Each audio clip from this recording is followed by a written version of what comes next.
Hello everyone, आज हम बात करेंगे सुप्रीम कोर्ट के एक नए फैसले के बारे में जिससे टैक्स की दुनिया में हलचल मच गई है।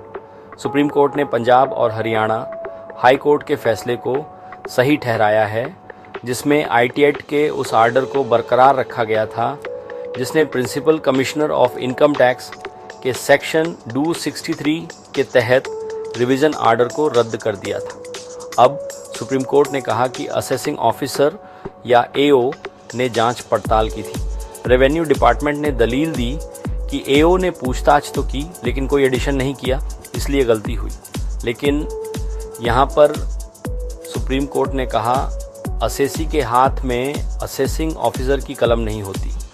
सीधे शब्दों में अगर AO ने जांच की और कुछ ऐड नहीं किया तो इसका मतलब है कि उन्होंने असेसी की बात मान ली।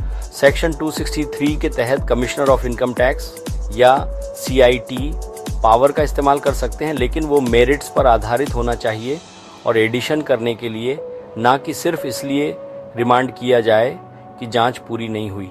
कोर्ट ने जोर दिया कि जांच ना करने और गलत नतीजे पर पहुंचने में फ़र्क होता है। हाँ, एक एक्सेप्शन ज़रूर है।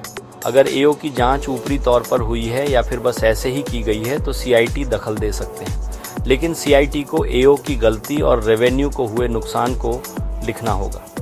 एक और ज़रूरी फैसले में ITAT बेंगलोर ने कहा कि सेक्शन 69A कैश डिपॉजिट पर लागू नहीं होता जो बुक्स में दर्ज हैं, और मिसेस टीना बेथला वर्सेस ITO के केस में एडिशन हटा दिया। और आखिर में ITAT दिल्ली ने नितिन जैन के केस में सेक्शन 148 के तहत नोटिस की गलत सर्विस के कारण रीअसेसमेंट आर्डर रद्द कर दिया। ज़रूरी कानूनी फैसलों के अपडेट्स के लिए बने रहिए। लाइक, शेयर और सब्सक्राइब करना ना भूलें। अगली बार तक अपना ध्यान रखिए।